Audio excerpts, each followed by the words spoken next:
सहारा प्रणाम, मैं हूं आपके साथ ऋषभ अग्रवाल और आप देख रहे हैं सहारा समय मध्य प्रदेश छत्तीसगढ़। बुलेटिन की शुरुआत करेंगे मध्य प्रदेश में विधानसभा चुनाव के लिए बीजेपी लगातार सियासत को दोहराने के लिए जोर लगा रही है, जिसके लिए बीजेपी ने प्रदेश में जनता से रूबरू होने के लिए जन आशीर्वाद यात्रा निकाली, साथ ही नई नई योजना और रणनीतियां बनाई। आपको बता दें कि इस जन आशीर्वाद यात्रा में अलग अलग प्रदेशों से भी नेता शामिल हुए थे और अब वहीं प्रदेश में चुनाव के लिए उत्तर प्रदेश के बड़े 12 नेताओं की ड्यूटी लगाई गई है। इन 12 नेताओं में उत्तर प्रदेश के बीजेपी के सांसद विधायकों की जिम्मेदारी दी गई है। ये सभी प्रदेश के जिलों में जाकर चुनावी तैयारियों तैयार कर संगठन को सौंपेंगे। मध्य प्रदेश की पवित्र आध्यात्मिक, सांस्कृतिक, साहित्यिक जो नगरी है भोपाल, वहां पर आज एक बैठक में आया हूं और पूरे मध्य प्रदेश में विकास की जो गति है, चाहे वो कन्याओं के समृद्धि के लिए रही हो, किसानों के आय को वृद्धि करने के लिए रहा हो, चाहे इंफ्रास्ट्रक्चर को ठीक करने के लिए रहा हो, मोदी जी का और शिवराज जी का जो एक समन्वय है केंद्र और प्रदेश का, उस समन्वय ने पूरे राज्य में खुशहाली का वातावरण बनाया है। और मुझे पूरा विश्वास है कि भारत विश्व गुरु बन सके और मोदी जी के नेतृत्व में पूरा राष्ट्र खुशहाल हो सके। जिस प्रकार से गरीब कल्याण की योजनाओं के माध्यम से गरीबों को समृद्धिशाली बनाने का संकल्प माननीय प्रधानमंत्री जी ने लिया है, उसका सीधा प्रभाव आज मध्य प्रदेश पर बन रहा है। हमारा यही आप सबसे कहना है कि मध्य प्रदेश में अगर भाजपा है तो इसका रास्ता केंद्र के लिए जाता है। मध्य प्रदेश के चुनाव में मध्य प्रदेश के लिए वोट नहीं होना है, बल्कि इस राष्ट्र के निर्माण के लिए और मोदी जी को तीसरी बार प्रधानमंत्री बनाने के लिए आपका मत होना है। इसलिए आइए हम सब लोग मिलकर चले, समन्वय स्थापित करें, राष्ट्र निर्माण की यज्ञशाला में आहुति के लिए अपने आप को तैयार करें। हम सब मिलकर भाजपा के समर्थन में, मोदी जी के समर्थन में एकजुट होकर बीजेपी को जिताने के लिए कृत संकल्प। वहीं मध्य प्रदेश बीजेपी के अध्यक्ष और सांसद वीडी शर्मा का बयान सामने आया है, जिसमें बीजेपी की प्रवासी कार्यकर्ताओं की बैठक पर वीडी शर्मा ने कहा कि हर जिले में, हर संभाग में उनका वर्कशॉप है। वहीं उन्होंने कहा कि सभी वरिष्ठ कार्यकर्ता सहयोग के नाते से मध्य प्रदेश के चुनाव में हर एक जिले में और संभाग के स्तर पर अपनी भूमिका निभाते हैं। साथ ही वीडी शर्मा ने कहा कि हर एक बूथ पर पीएम मोदी और अमित शाह ने हमें समर्थन दिया है और हमें हर बूथ पर चुनाव जीतना है। प्रवासी कार्यकर्ता जो पूरे देश भर के प्रमुख कार्यकर्ता हैं, वो हर जिले में, हर संभाग में उस रचना के तहत आज यहाँ पर उनका दिन भर का वर्कशॉप है। और इस बैठक में देश भर के चयनित ऐसे कार्यकर्ता जो संगठन के काम में पारंगत हैं, चुनाव की रणनीति की दृष्टि से जिनका व्यापक अनुभव है, तो ऐसे सभी वरिष्ठ कार्यकर्ता सहयोग के नाते से मध्य प्रदेश के चुनाव में प्रत्येक जिले में और संभाग के स्तर पर अपनी भूमिका निभाएंगे। इन सभी कार्यकर्ताओं की भी मदद और सहयोग से हम ऐतिहासिक बहुमत के साथ प्रत्येक बूथ पर माननीय प्रधानमंत्री जी, माननीय अमित शाह जी ने हमें संकल्प लिया है कि प्रत्येक बूथ पर चुनाव जीतना। तो चुनावी रणनीति में इन सभी कार्यकर्ताओं का भी सहयोग लेकर के हम ऐतिहासिक बहुमत की सरकार मध्य प्रदेश के अंदर बनाएंगे। कांग्रेस को चारे खानों चित्त करने का काम हमारे सभी कार्यकर्ता मिलकर के इस चुनाव में करेंगे। मध्य प्रदेश में बीजेपी की दूसरी लिस्ट आते ही पार्टी में नेताओं की नाराजगी सामने आ गई है। जहां सतना में गणेश सिंह को उम्मीदवार बनाने पर रत्नाकर चतुर्वेदी ने एक वीडियो जारी कर बीजेपी और सांसद पर गंभीर आरोप लगाए हैं, जिसमें उन्होंने कहा कि मेरी मेहनत का पार्टी ने ये फल दिया है, इसलिए उनका शुक्रिया। साथ ही उन्होंने निर्दलीय चुनाव लड़ने के संकेत भी दिए हैं। आपको बता दें कि रत्नाकर चतुर्वेदी टिकट की दौड़ में शामिल थे और वो बीजेपी के पूर्व जिला उपाध्यक्ष भी रह चुके हैं। पार्टी को तहे दिल से धन्यवाद देता हूँ, लेकिन मैं वहीं कांग्रेस के साथ 20 सालों के अपने राजनीतिक करियर को विराम देकर कांग्रेस नेता समीर दीक्षित ने अपने कई कार्यकर्ताओं के साथ बीजेपी का दामन थाम लिया। बुधवार को जबलपुर पहुंचे सीएम शिवराज सिंह चौहान ने सभी को सदस्यता दिलाई। आपको बता दें कि समीर दीक्षित कांग्रेस में रहकर कई पदों पर रह चुके हैं। इस दौरान समीर दीक्षित ने कहा कि कांग्रेस में कोई दिक्कत नहीं थी, लेकिन सांसद राकेश सिंह से प्रभावित होकर बीजेपी का दामन थामा है। 30 वर्ष ने भारतीय राष्ट्रीय कांग्रेस की सेवा की। एक कार्यकर्ता की हैसियत से राष्ट्रीय स्तर से लेकर के प्रदेश स्तर से लेकर के बूथ स्तर तक मैंने काम किया। लंबे समय का अनुभव भारतीय राष्ट्रीय कांग्रेस में मेरा रहा है। निश्चित तौर पर आज छोड़ते हुए मन भारी था, लेकिन चूंकि मुझे ऐसा लगा कि शिवराज जी की विकास उन्नति योजनाओं से मध्य प्रदेश की जनता का कल्याण हो सकता है। पश्चिम विधानसभा में राकेश सिंह जी जैसा मजबूत व्यक्तित्व आया है। हम सभी ने संकल्प लिया कि आज राकेश सिंह जी को यहाँ से भेजकर महाकौशल में एक मजबूत नेता की जरूरत जो रिक्त स्थान है उसको भरा जाना चाहिए। इन्हीं संकल्पों के साथ आज मेरे साथ 250 पूर्व पदाधिकारियों ने, जो एनएसए यूथ कांग्रेस के पूर्व पदाधिकारी थे, और 1000 से अधिक कार्यकर्ताओं ने भाजपा की सदस्यता ली और कहीं न कहीं माननीय राकेश सिंह जी का हाथ मजबूत करने का संकल्प लिया। पश्चिम में निश्चित तौर पर कमल खिलेगा।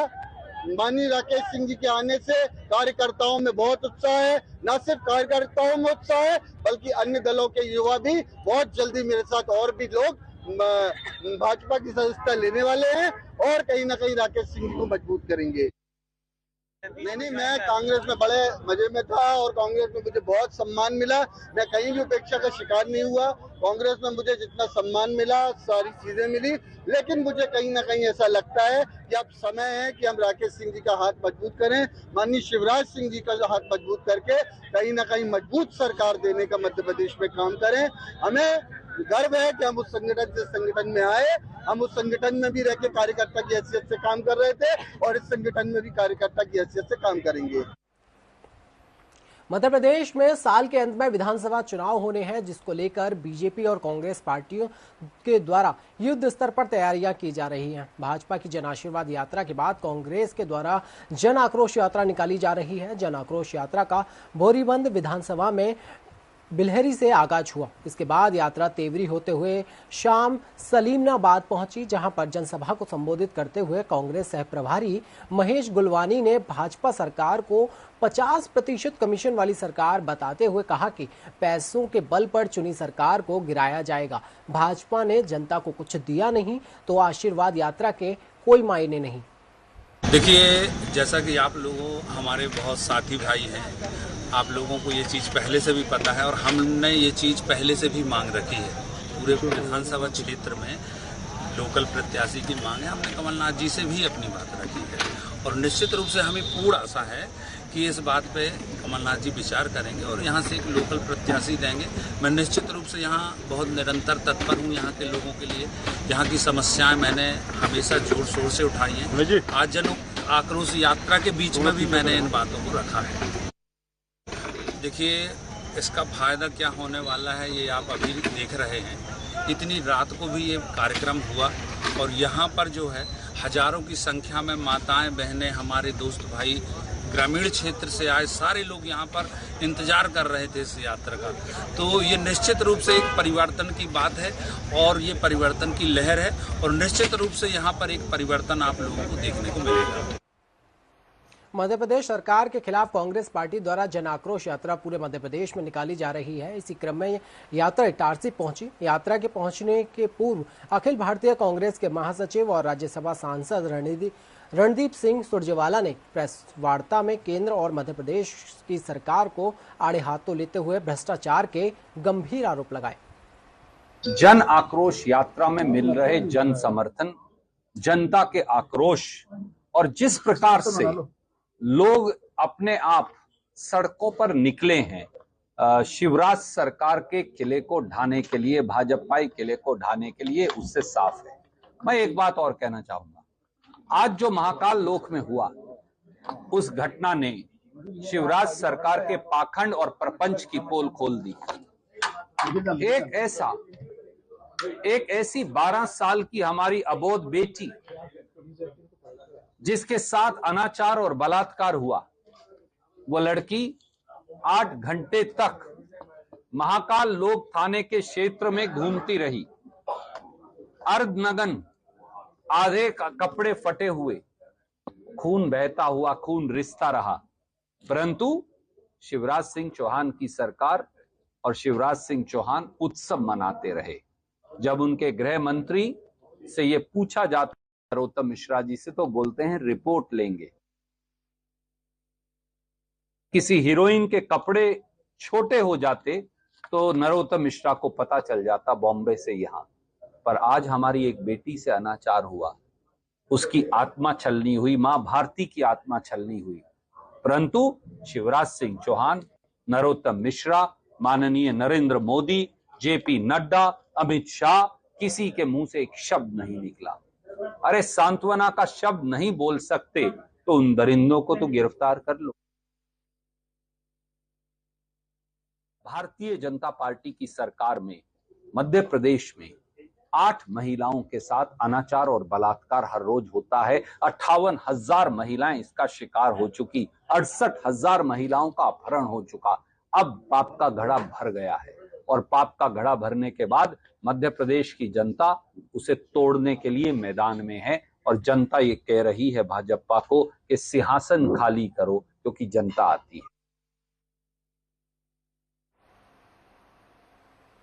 वहीं उमरिया में मंगलवार को गोंडवाना के हिंसक उपद्रव के बाद पुलिस ने आंदोलन की अगुवाई कर रहे राधेश्याम ककोडिया नामक गोगपा के प्रदेश प्रवक्ता समेत 40 लोगों को गिरफ्तार किया है, जिन्हें न्यायालय में पेश कर जेल भेज दिया गया। पुलिस ने यह कार्रवाई सीसीटीवी फुटेज के आधार पर की है। वहीं हिंसा में घायलों की संख्या 21 पहुंच गई है। आपको बता दें कि पकड़े गए आरोपियों में भीम आर्मी सेना के जिलाध्यक्ष आजेश चौधरी, कांग्रेस के वरिष्ठ नेता ओमकार सिंह बबलू आदि लोग शामिल हैं।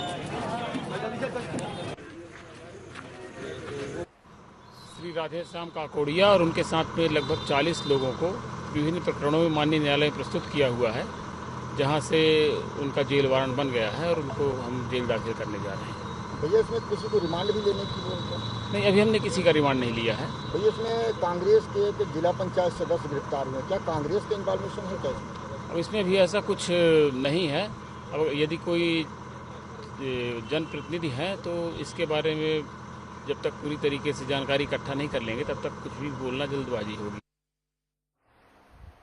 बीजेपी की विधानसभा प्रत्याशियों की सूची जारी होने के बाद इंदौर के देवपालपुर विधानसभा में कार्यकर्ताओं की नाराजगी खुलकर सामने आई है। मनोज पटेल के विरोध में नारेबाजी कर विरोध जता रहे लोगों का कहना है कि 12 बार से एक ही परिवार को टिकट दिया जा रहा है। मनोज पटेल बाहरी उम्मीदवार हैं, इनका क्षेत्र की जनता से कोई लेना देना नहीं है। शहर में 4 अलग अलग जगह पर नाराज कार्यकर्ताओं द्वारा निकाली गई रैली से राजनीतिक माहौल भी गर्मा गया है।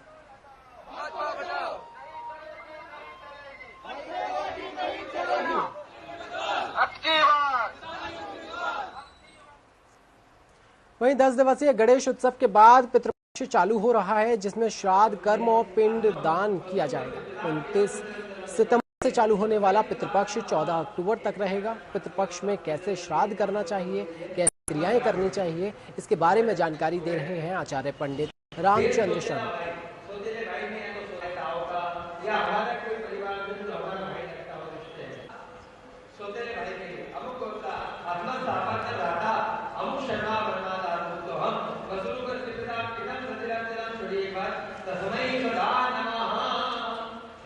श्राद्ध पक्ष में पितृगण पितृलोक से मनुष्य लोक में वायव्य गति से आते हैं, अर्थात हवा की गति से आते हैं।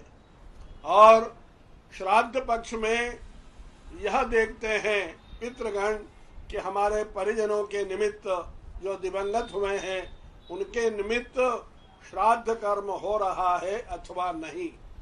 जो लोग अमावस्या पर्यंत सायंकाल तक अपने पितरों के निमित्त श्राद्ध कर्म करते हैं, तर्पण करते हैं, भोजन कराते हैं, उन्हें आशीर्वाद दान कर पुनः सर्वपितृ अमावस्या की सायंकाल में पितृलोक को लौट जाते हैं।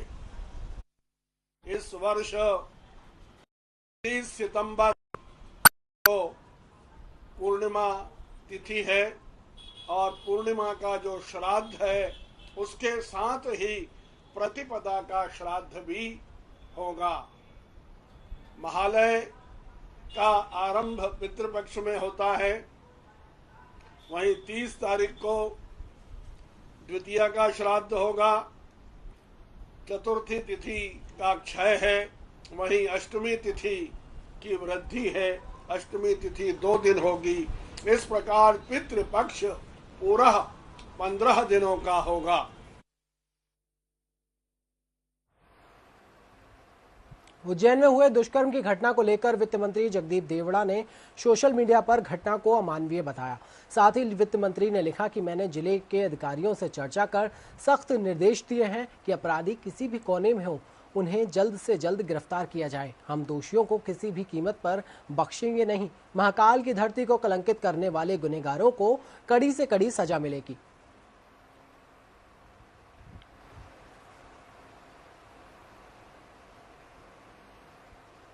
वहीं उज्जैन में हुई 12 साल की नाबालिग के साथ दरिंदगी के मामले को लेकर कांग्रेस के राष्ट्रीय अध्यक्ष मल्लिकार्जुन खड़गे ने ट्वीट कर केंद्र और राज्य सरकार पर निशाना साधा।